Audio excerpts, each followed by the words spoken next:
Mark Hamilton, microbiologiste, pour parler de ce troisième vaccin qui est quand même assez intéressant. Troisième vaccin, d'abord, bonjour. Bonjour. On parle d'une efficacité de 70 à 90 %, celui d'AstraZeneca.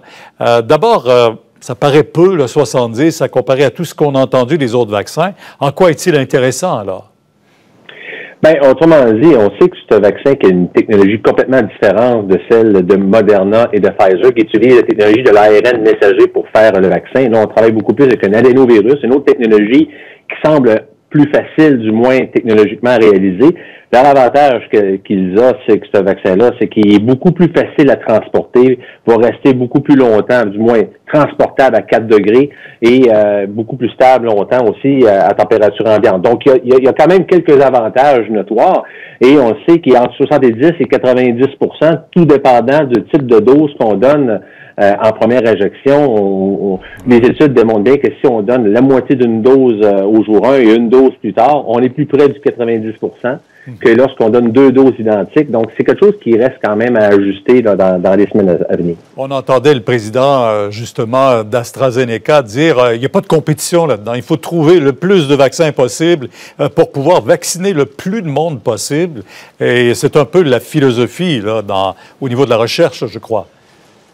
Bien, absolument. Donc, on doit, c'est comme un pour tous, tous pour un. Il faut travailler tous pour la même définition, c'est combattre le virus et trouver le vaccin et vacciner le plus de monde possible en 2021 pour éradiquer la COVID. Et on sait que d'avoir plusieurs technologies de vaccins, ça nous permet aussi de voir l'efficacité de ceux-ci à mesure que le temps va avancer. Y aura-t-il un vaccin qui va donner plus d'immunogénicité que d'autres dans le temps? Et on verra aussi si l'innocuité de ces vaccins-là, à large échelle, va être efficace, ou du moins, quand on parle d'innocuité, c'est les effets secondaires. Les citoyens partout sur la Terre ne sont pas égaux, et ça sera encore davantage observé avec la distribution de ce vaccin. On dit aux États-Unis, 11-12 décembre, on pourrait donner les premières doses, mais chez nous, on entendait tantôt des spécialistes nous dire que ça n'ira pas avant juin, mai ou juin.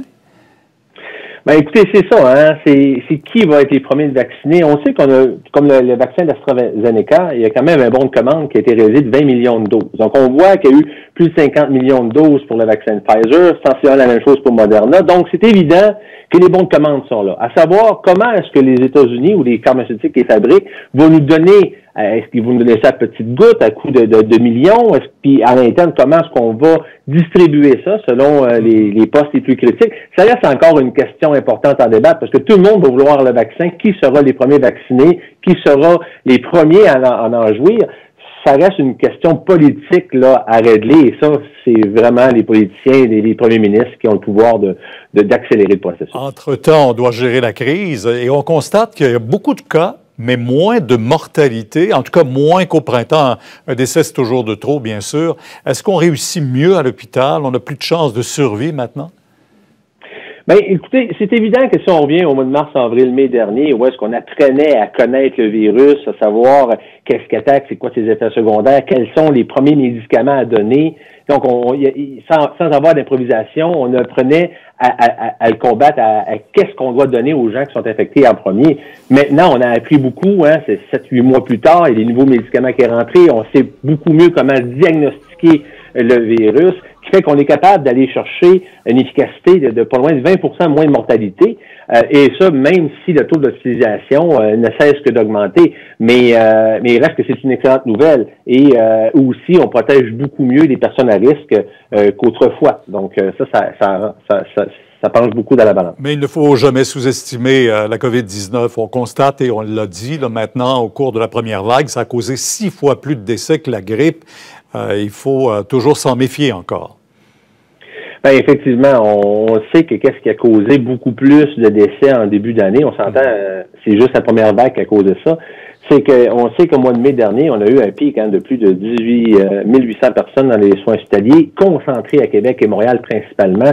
Et on sait que la différence entre la grippe, l'influenza et le COVID, c'est que ça amène beaucoup plus de monde aux soins intensifs. Donc, plus le virus amène des gens aux soins intensifs, plus on augmente les chances de décès, et c'est ce qui est arrivé avec la COVID. Donc, l'hospitalisation est une chose, mais les soins intensifs est une autre, et considérant que les soins intensifs étaient débordés, rappelez-vous, en début d'année, ça a occasionné un taux de décès plus élevé en très peu de temps. Dr. Hamilton, merci beaucoup. Grand plaisir, merci. Au revoir.